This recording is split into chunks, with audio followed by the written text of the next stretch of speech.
आप सभी का मिस्टर इन्फो बाबा चैनल में स्वागत है। आज हम आपको ले चलते हैं दुनिया के सबसे डरावने और रहस्यमयी भूताहा शहरों की यात्रा पर। क्या आप जानते हैं कि दुनिया में कई ऐसे शहर और गांव हैं जो कभी आबाद थे लेकिन अब वीरान और खंडहर बन चुके हैं। यहाँ की सूनी गलियाँ, टूटी फूटी इमारतें और रहस्यमयी कहानियाँ इन्हें और भी डरावना बनाती हैं। आज हम जा रहे हैं उन शहरों में जहाँ सिर्फ डर और वीरानी का राज है। तो चलिए शुरू करते हैं इस रोमांचक सफर को।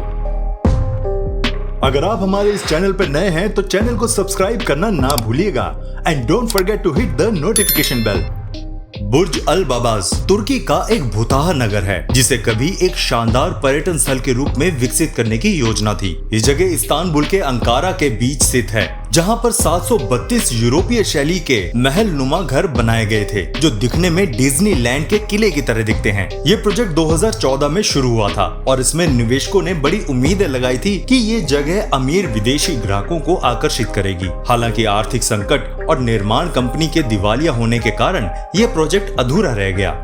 अब ये खाली घर और सुनसान इलाके इसे एक डरावनी जगह बना देते हैं। कोई भी यहाँ नहीं रहता और ये जगह धीरे धीरे एक भूताहा शहर में बदल गई। बुर्ज अल बाबाज अब खंडरों का शहर है जहाँ सैकड़ों अधूरे और उजड़े महल खड़े हैं जो पर्यटकों और फोटोग्राफर्स के लिए आकर्षण का केंद्र बन चुका है।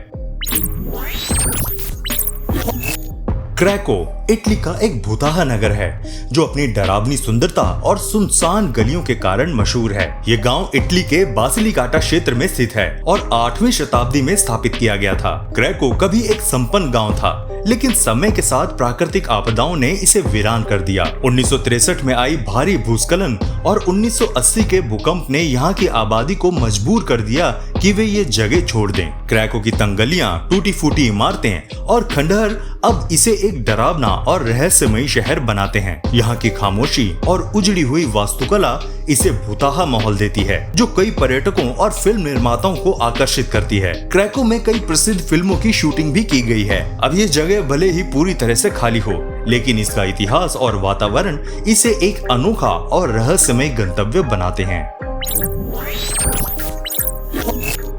तियानडुचेंग चीन का एक अनोखा शहर है जिसे मिनी पेरिस के नाम से भी जाना जाता है। ये शहर चीन के जेजियांग प्रांत में स्थित है और इसे पेरिस की नकल पर बनाया गया है। यहाँ पर 108 मीटर ऊंचा आईफिल टावर का प्रतिरूप और पेरिस की प्रसिद्ध सड़कों और भवनों की नकल मौजूद है। 2007 में इसे एक लग्जरी रेजिडेंस प्रोजेक्ट के रूप में विकसित किया गया था जिसमें अमीर निवासियों को आकर्षित करने की योजना थी। हालांकि उम्मीद के विपरीत यहाँ लोग कम ही बसे और ये जगह धीरे धीरे एक भूताहा शहर में बदल गई। खाली इमारतें और सुनसान सड़कों ने इसे एक डरावना रूप दे दिया। वर्तमान में कुछ लोग यहाँ रहते हैं लेकिन विशाल आकार के कारण ये जगह अभी भी खाली और वीरान महसूस होती है। पर्यटक और फोटोग्राफर्स इस जगह की अनोखी डिजाइन और भूताहा माहौल को देखने के लिए यहाँ आते हैं।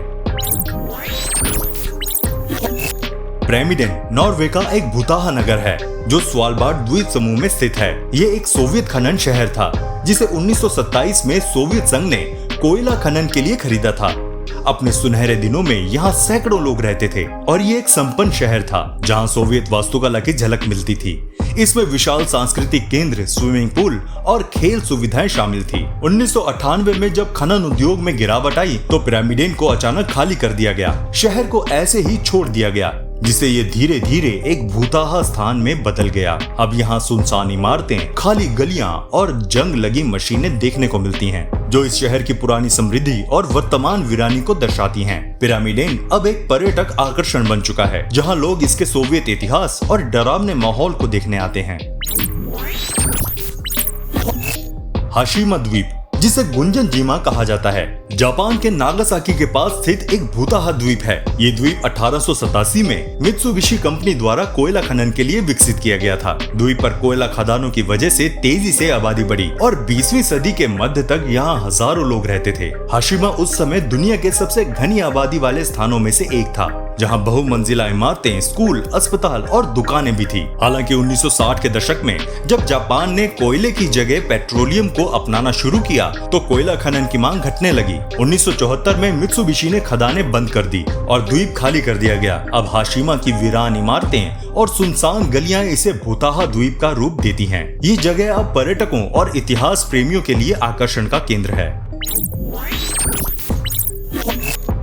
जेमाना रोमानिया का एक भूतहा और डूबा हुआ गांव है जो अपार प्राकृतिक सुंदरता से घिरा था। ये ट्रांसिल्वेनिया क्षेत्र में स्थित था और 1970 के दशक में एक शांतिपूर्ण गांव था। लेकिन जब 1978 में रोमानिया सरकार ने इस क्षेत्र में तांबे की खदान खोलने का फैसला किया तो गांव की किस्मत बदल गई। रोजिया पोइनी खदान से निकलने वाले विषैले रसायन कचरे को जमा करने के लिए इस गांव को बलपूर्वक खाली करा दिया गया और एक कृत्रिम झील बन गई। धीरे धीरे जेमाना पूरी तरह से पानी में डूब गया। केवल चर्च का शिखर और कुछ इमारतें ही अब पानी से बाहर दिखती हैं। विषैले कचरे के कारण पानी लाल और हरा हो गया है, जिसे ये दृश्य डरावना लगता है। आज जेमाना एक सुनसान और भयानक प्रतीक है जो मानव गतिविधियों और पर्यावरण पर उनके हानिकारक प्रभावों की याद दिलाता है। ये जगह पर्यटकों और फोटोग्राफर्स के लिए आकर्षण का केंद्र बन चुकी है। फोर्डलैंडिया ब्राजील के अमेज़न वर्षा वनों में स्थित एक भूतहा शहर है जिसे 1928 में अमेरिकी उद्योगपति हेनरी फोर्ड ने बसाया था। फोर्ड ने इसे रबर उत्पादन के लिए स्थापित किया था ताकि वे अपनी ऑटोमोबाइल फैक्ट्री के लिए सस्ते और विश्वसनीय रबर की आपूर्ति कर सके। उन्होंने अमेरिकी शैली में यहाँ आधुनिक सुविधाओं के साथ एक आदर्श शहर बनाने का प्रयास किया जिसमें घर, अस्पताल, स्कूल और मनोरंजन स्थल भी शामिल थे। हालांकि फोर्डलैंडिया का ये प्रोजेक्ट असफल साबित हुआ। अमेज़न की जलवायु और मिट्टी रबर के पेड़ों के लिए अनुकूल नहीं थी और स्थानीय मजदूरों के साथ सांस्कृतिक मतभेद और कठोर नियमों के कारण भी समस्याएं बढ़ती गई। 1945 तक ये शहर पूरी तरह से खाली हो गया था। अब फोर्डलैंडिया खंडरों में तब्दील हो चुका है और इसकी खाली इमारतें और सुनसान सड़कों ने इसे एक भूतहा शहर बना दिया है जो इतिहास और औद्योगिकी की असफलता का प्रतीक है। सेंट्रेलिया पेनिसिल्वेनिया अमेरिका का एक भूतहा शहर है जो 1962 में शुरू हुई भूमिगत कोयला खदान की आग के कारण प्रसिद्ध हुआ। ये शहर कभी एक संपन्न खनन समुदाय था, लेकिन एक दुर्घटना ने इसे पूरी तरह से बदल दिया। आग गलती से शहर के नीचे मौजूद कोयले की खानों में लग गई और धीरे धीरे फैलती रही। इसे बुझाने के कई प्रयास असफल रहे और आग आज भी जल रही है। खतरनाक गैसों और जमीन के धंसने की वजह से सेंट्रेलिया के अधिकांश निवासियों को शहर छोड़ने पर मजबूर होना पड़ा। 1980 के दशक तक ये शहर पूरी तरह से खाली हो गया। अब यहाँ केवल कुछ मुट्ठी भर लोग रहते हैं और सड़कें धुएं और भाप से घिरी रहती हैं, जो इस जगह को भूतहा और डरावना बनाती हैं। सेंट्रेलिया एक चेतावनी के रूप में खड़ा है कि प्राकृतिक संसाधनों का दोहन कितना विनाशकारी हो सकता है।